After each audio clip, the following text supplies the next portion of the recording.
Welcome to the Unsexy Entrepreneurship Podcast. Everything you need to know for millennials looking to start, acquire, or grow a business with CPA and entrepreneur Charles Harris and Director of the Entrepreneurship Institute, Dr. Seth Jensen. This is the Unsexy Entrepreneurship Podcast. Everyone, welcome to the Unsexy Entrepreneurship Podcast. I am your co-host, Charles Harris. I'm joined, as always, by Seth Jensen. And then today we have a very special guest on the phone. We have Tracy Irby. She is the director of the Center for Women Entrepreneurs at Texas Women's University. She's been a mentor to countless small businesses and a seasoned entrepreneur herself. Her ventures are spanning from retail, fitness, rentals, online commerce, and insurance. She has both an MBA and a bachelor's in marketing and professional certificates in entrepreneurship and economic development. And we're so glad you're joining us here today. Hopefully we can call you Tracy, and that's probably how we'll refer to you going forward. So the first question is, what does the Center for Women Entrepreneurship at Texas Women's University actually do? Okay, great. Well, first, thanks for having me. Glad to be here today. So the Center for Women Entrepreneurs is actually funded by the state legislature to promote women entrepreneurs anywhere in Texas. You don't have to be affiliated with our university system to do that. So our goals vary a little, but we help a lot with small business advising. All of our services here are free, so free small business advising, and we help it with all stages of entrepreneurship, from startup to exit planning and everything in between. We have many different training events.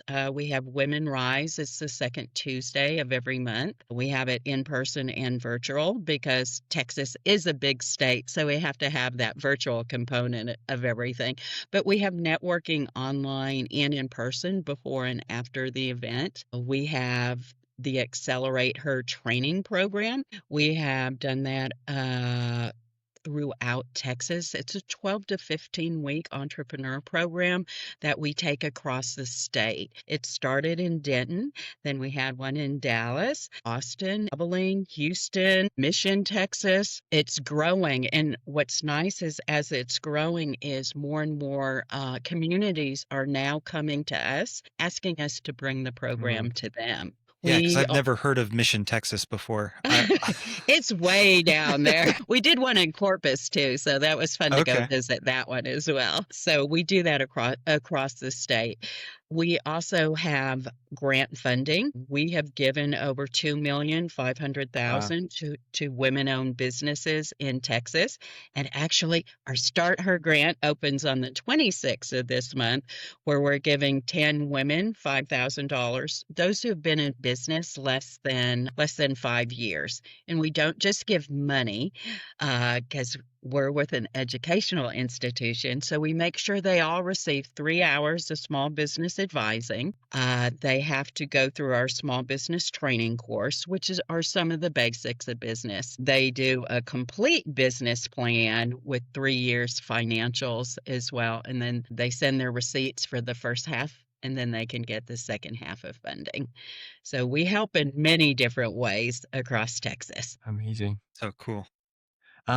Kind of given all of that, you just listed a bunch of things, and it's amazing just that your center does that many projects, and you've got that much reach across the state is honestly incredible. What are some of the things that you wish women just knew were out there more, just like available? What resources come to mind where you're like, if only they knew this was here, they could really get a lot out of it? Well, I think they just need to know that there are so many free resources for entrepreneurs out there. Many times people aren't seeking them out. I came from small business development centers, and when I came over here, we're all advising the same people, but they need to know that there are free resources out there, because really being an entrepreneur can be really lonely, especially if you're a solopreneur.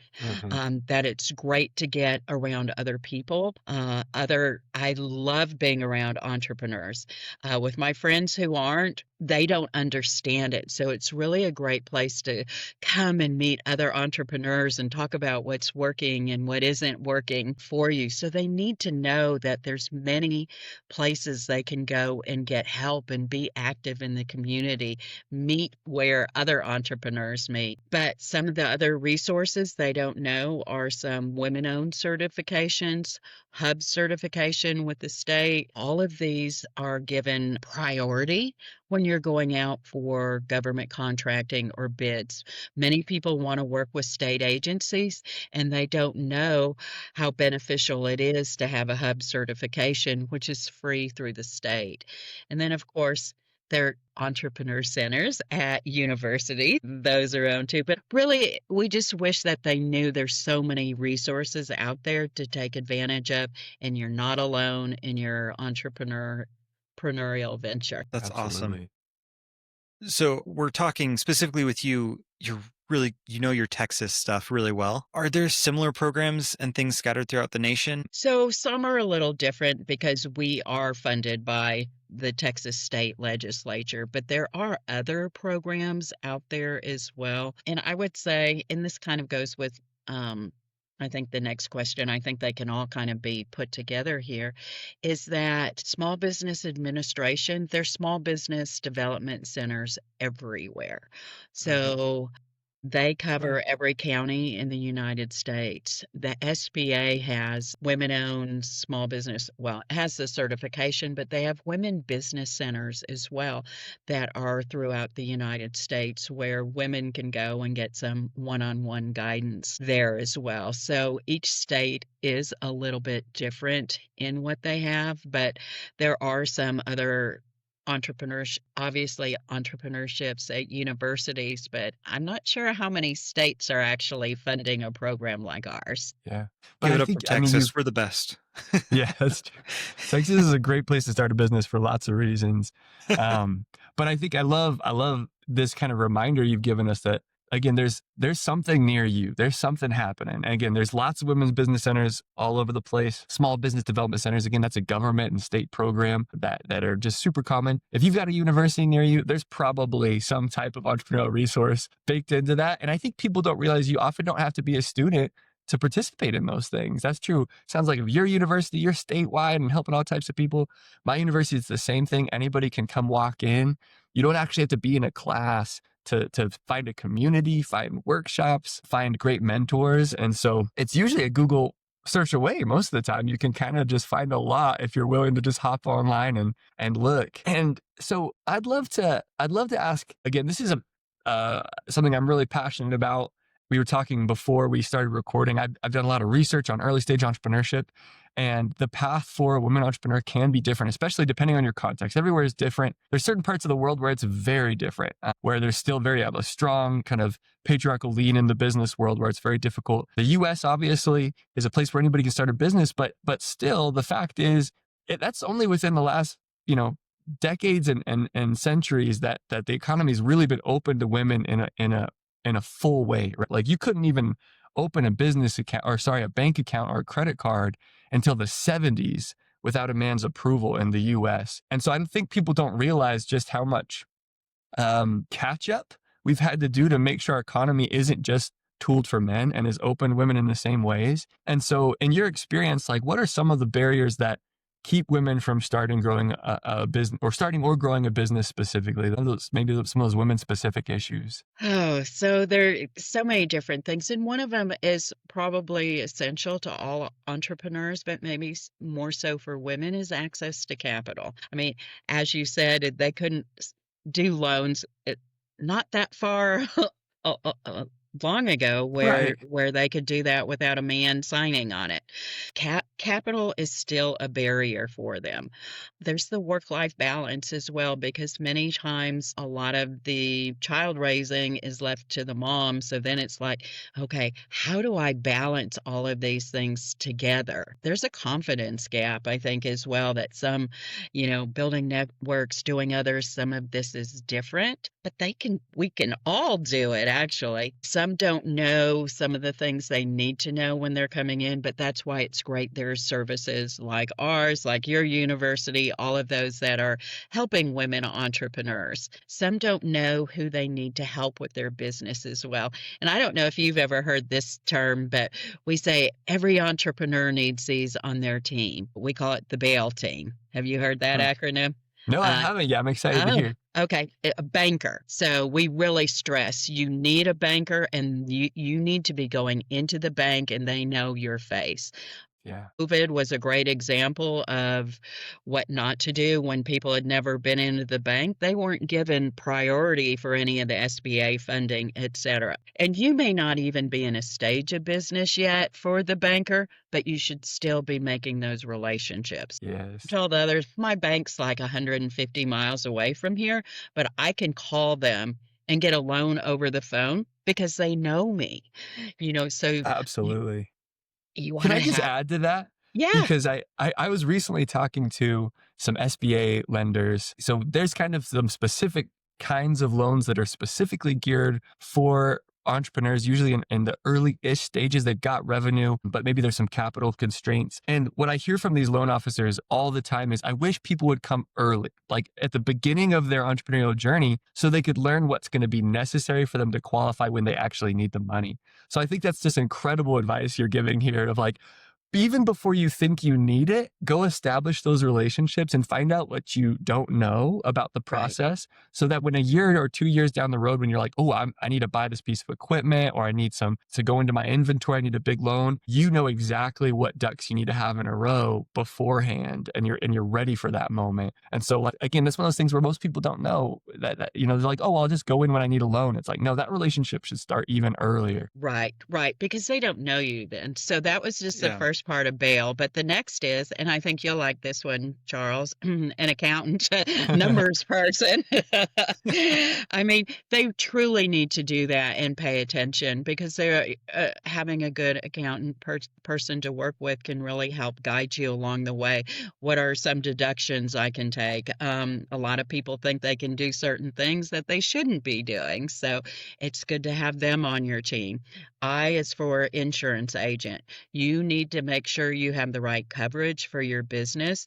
If you are driving and you have not changed your insurance to commercial or business use, you could be in big trouble if something didn't happen.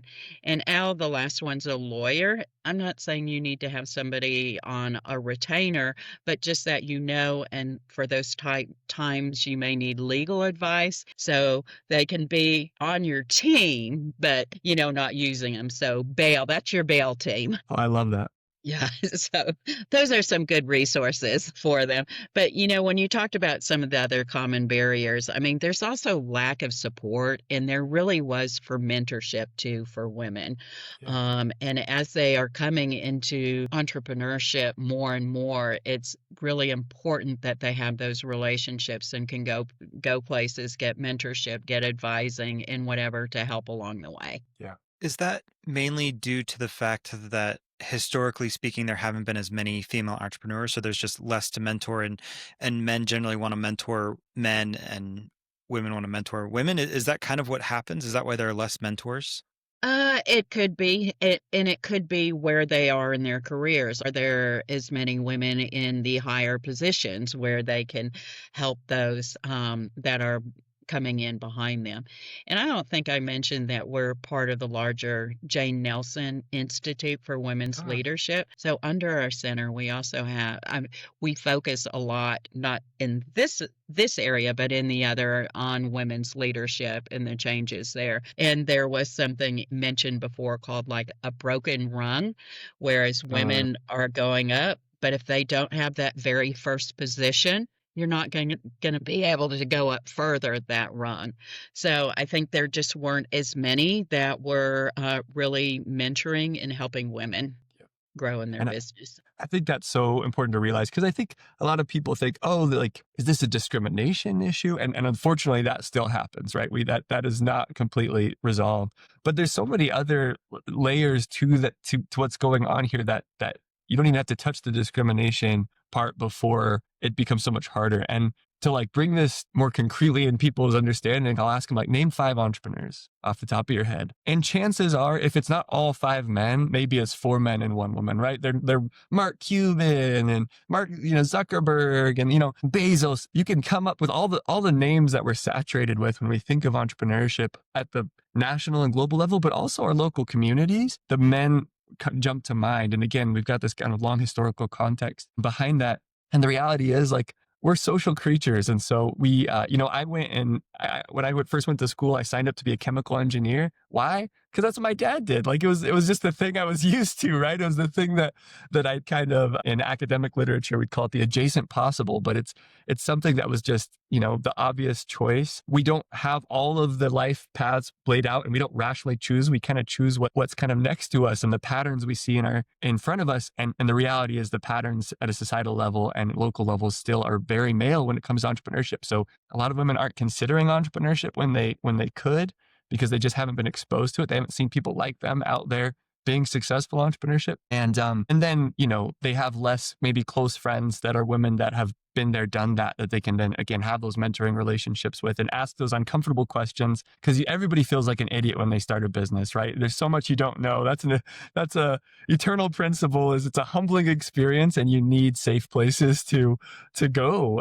You talked about like, don't do it alone. There's people that want to help you. There's communities you can be a part of.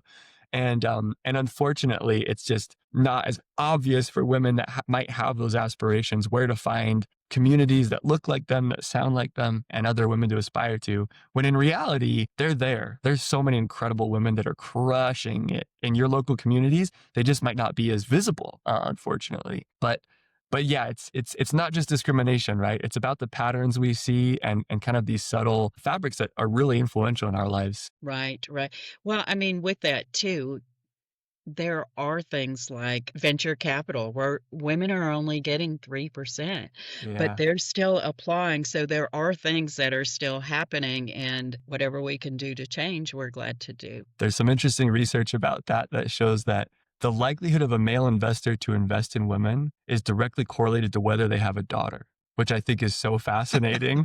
And it just goes to show again, like if you get a bunch of men that are only exposed to men their whole careers, they're not less likely to take women entrepreneurs seriously. And which means, they're making bad economic decisions because women are out there building amazing businesses that they're not investing in. But it also makes it so much harder for women to have the capital that they need to be successful. So you're right.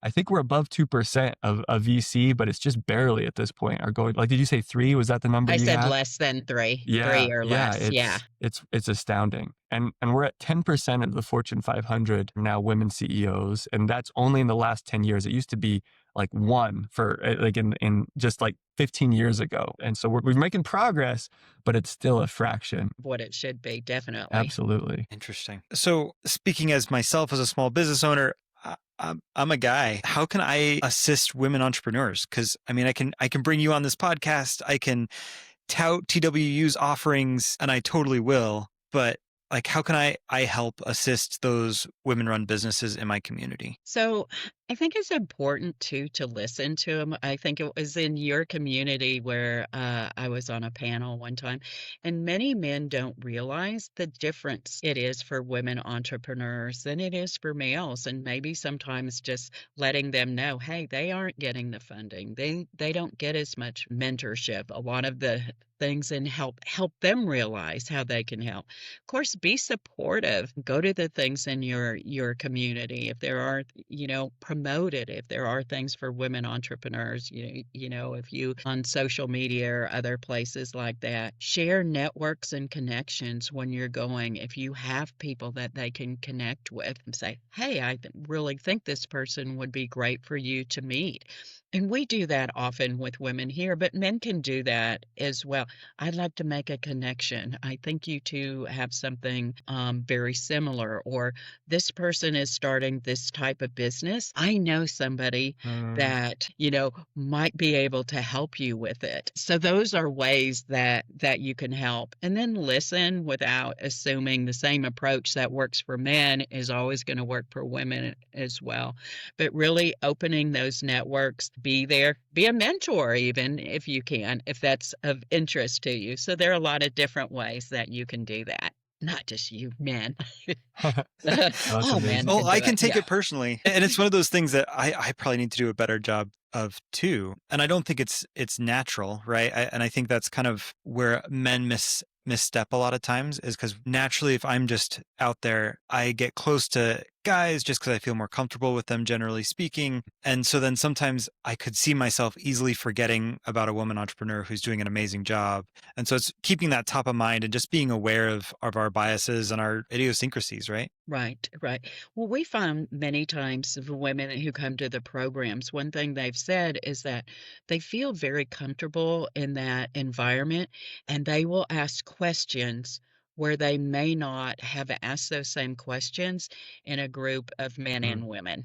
yeah, absolutely. It's interesting too. Like I think we like to pretend that markets are this like even playing field and it's just like an efficient and there's ideas and the people that want them are going to go out and do their thing, right? But the most successful people tend to have people championing them, right? Like and you know, before I took this role and was kind of in the academic world, you don't get anywhere in academics if someone doesn't have your back. If there isn't someone more senior, more experienced, like pulling you up and you can kind of ride their coattails, like that's a little dirty little secret of academia, which is supposed to be just complete meritocracy. But when it really comes down to it, you've really got to have someone supporting and championing. And entrepreneurship is absolutely that way as well. It's about relationships and people caring about your success. And so I think us being open, like you say, to make that connection for people that we know in our community, like reach out and try to actively give people a hand up and support. That's how work gets done. That's building our economy no matter what. And if we're not being conscious about who we're giving those invites to and that support to, then we're just going to kind of perpetuate the same holes in our economy and the same, like you say, these broken rungs. And so I love that.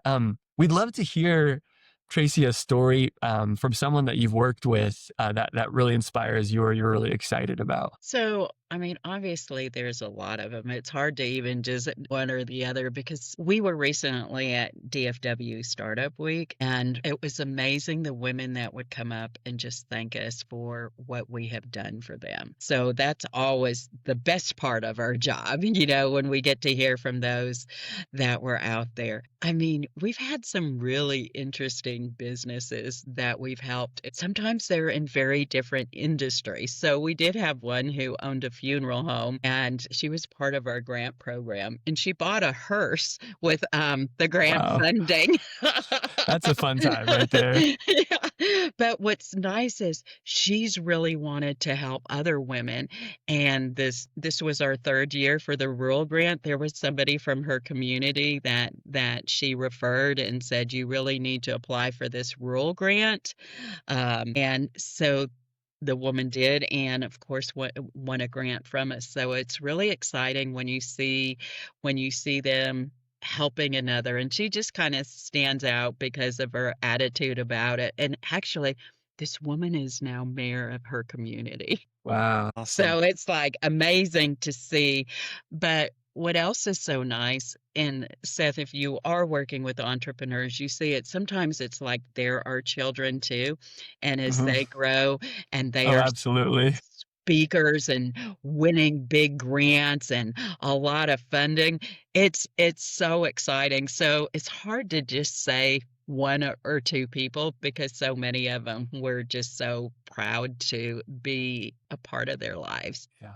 No, I think we have the best jobs in the world, Tracy, because it's just, yeah, you get to watch people just flourish and blow your mind at what they're capable of and come in usually in a place of insecurity and vulnerability and leave building just so much value in the world and taking these confident leadership positions in communities and things. I love it. I love your example lucky. too. A hearse, perfect.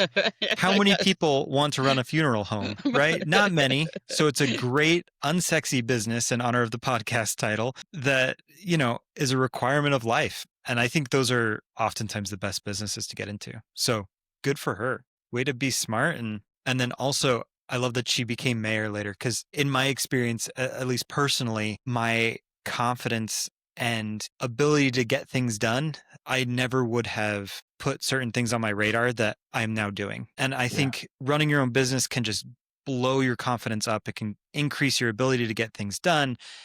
And it's just so cool in the long run. And so that's why I'm so passionate about entrepreneurship, is because for me, it's changed my life and what I can do. And I just want other people to experience that too. And that's no different if you're a woman or a man. Like we can all have that same experience and that same growth that can happen. Yeah, I will stand by the fact that you will learn more becoming an entrepreneur than any other activity you could do in life. Like, it's worth it just for the human capital growth and learning, discovering yourself in all of these different ways. And it doesn't have to be big. It can be a small thing that's, or it can be just you're trying to replace your income. You're not trying to shake, markets or anything like that, but you will learn so much and become a different person for it. And that's the story that doesn't get told enough, right? We focus too much on the $100 million raise instead of lives being transformed and communities being transformed by a much smaller scale, but just completely transformational business journeys. Tracy, is there anything we haven't touched on that you're like, man, I'd love to talk about that or bring it up? Well, there's so much, and some don't realize even how much in the economic impact it is when these women are starting and growing these strong businesses. I mean, throughout the state. It's local spending, it's job creation. One thing we hear a lot of, and I don't know if you guys hear it as much, a lot of people talk about generational wealth as well. They want to get in and have a business and something that they can truly pass on to their families as well. But I don't know. There are just so many different things here that we could probably talk for days about entrepreneurship. And if you're not careful, we will. Like that's I know. Charlie and I started this podcast to do so.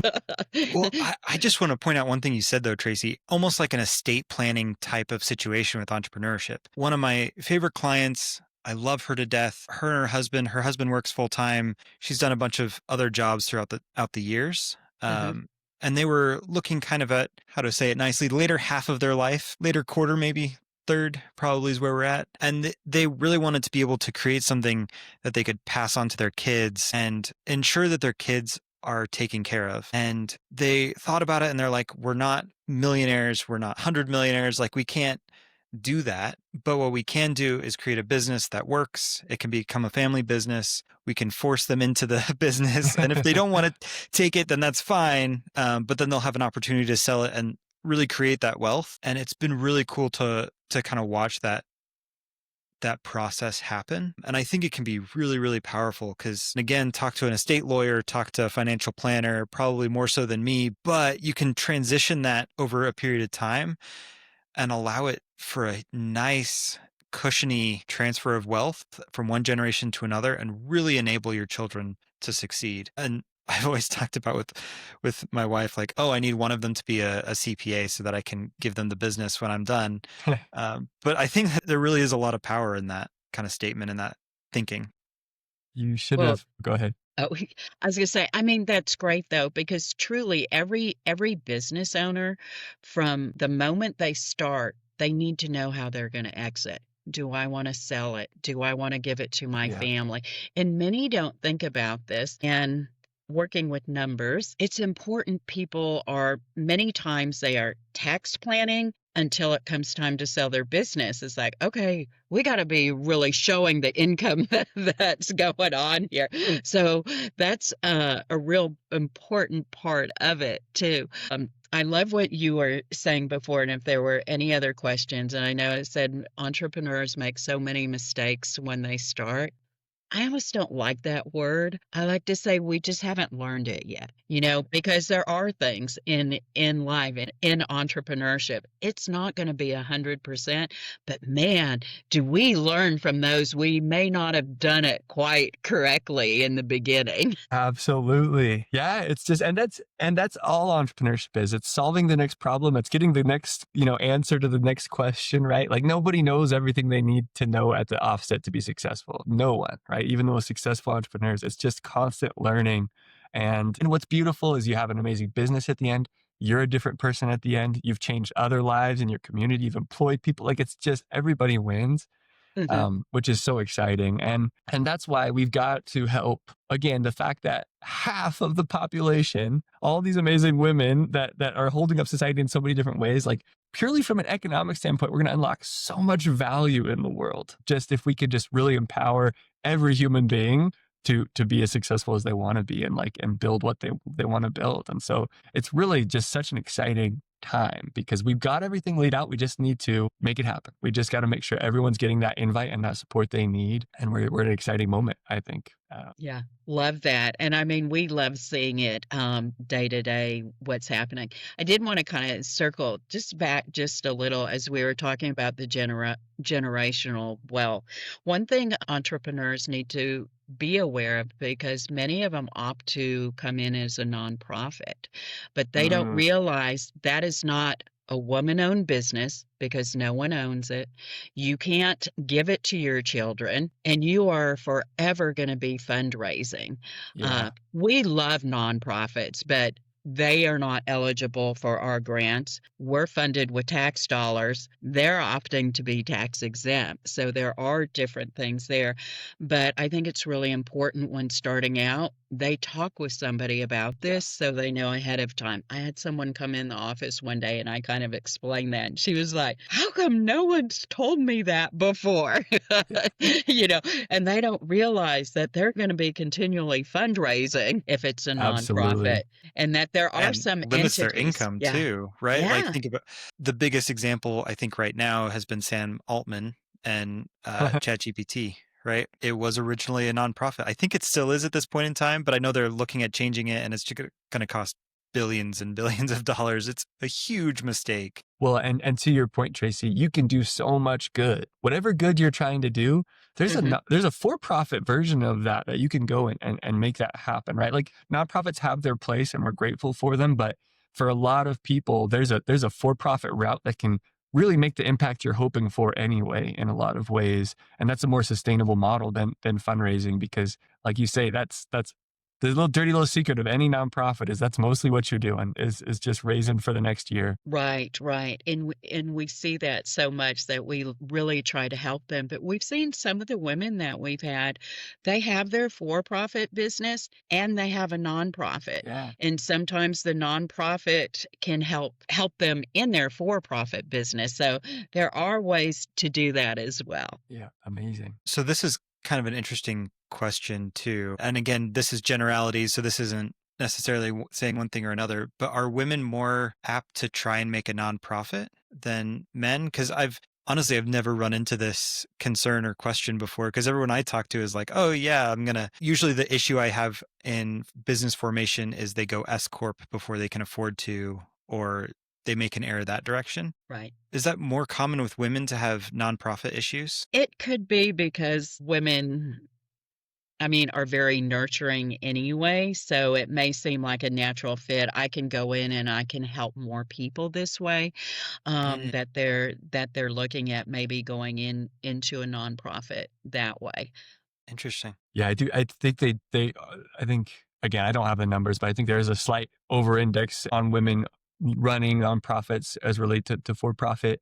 And it's funny, in my experience, I'm curious if you run into this as well, Tracy, but there's some societal norms that sometimes women feel like, so I'll meet women who are running amazing businesses. Just they're generating income, they're strong, they're healthy, but they'll talk about it in a way as if it's, oh, this is just travel money for the family, or this is a, project I'm doing, where their male counterparts are like, no, I built this awesome business. Like this is amazing. But they feel like societally, for whatever reason, in their particular context or communities, they feel more comfortable calling this a side project or whatever. And I'm like, money is money. Like you are building economic value. That revenue, you can call it travel money, but it's just cold hard cash that you've earned by providing value to customers. I'm curious if you run into that as well. And I wonder if that's related where in some societies, oh, like saying I'm running this cool nonprofit on the side is more socially acceptable than saying, oh, I'm an entrepreneur doing this risky business thing. Have you run into that at all? Well, I think that truly, I do think there is some of that. Again, they want to give back and do those things, and maybe are afraid to achieve it. I should have put this in the part we had before, though, when you asked anything else. People need to start a job. I mean, start a business while they have a job.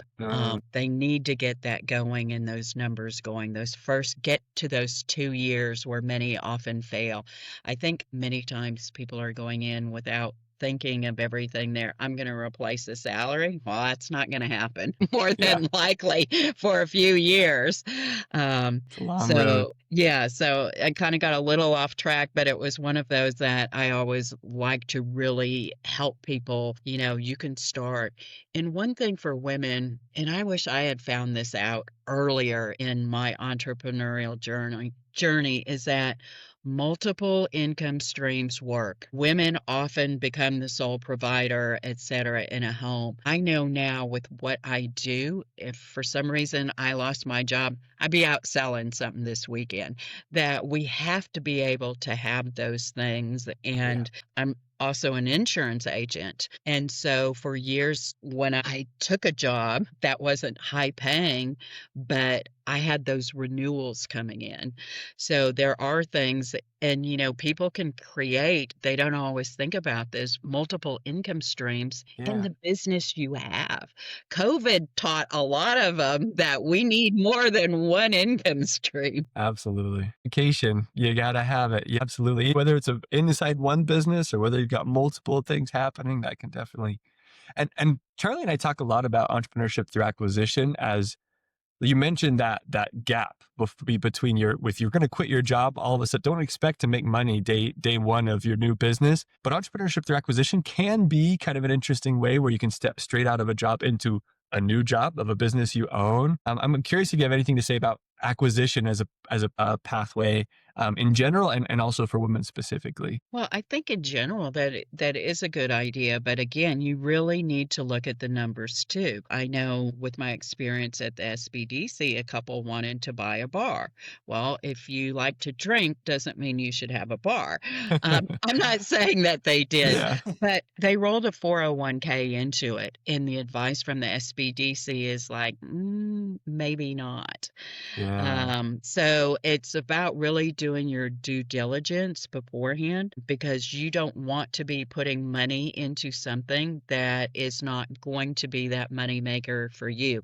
What if the owner of that company had all the knowledge in his head Yep. and no one Hmm. else is going to be able to come in and operate the business the same way?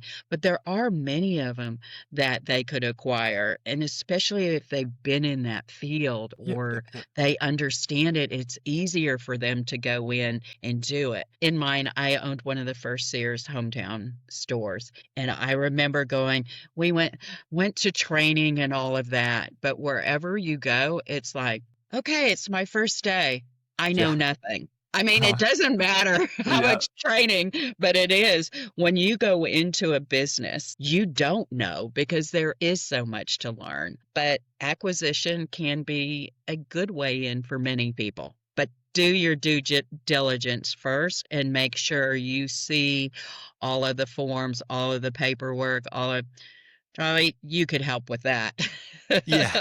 Yeah. And I've seen a lot of issues with it, but some really good situations too. And Yes. one of my favorite women-run businesses locally that I know, she runs an auto repair shop and she bought it. She is awesome. And every week she comes in or to a networking group that I attend, and she rags on men because they always come in and they say, I know enough about cars and this is not what happened. And then she's like, no, you just didn't change your oil for 20,000 miles, And so she's just awesome. And so it's totally doable. Even businesses that aren't typically run by women can be run by women, because I don't think an auto shop is typically run by a woman, but she is more than capable and runs a fantastic business. I love that. Well, and I love that reminder, Tracy, that there's no such thing as a business that runs itself, right? So acquisition is not this magical. We had someone on the podcast earlier who had just bought a business, and he took us through that painstaking process of vetting it and everything, and how many businesses he had to look at before he found one that really had solid legs. And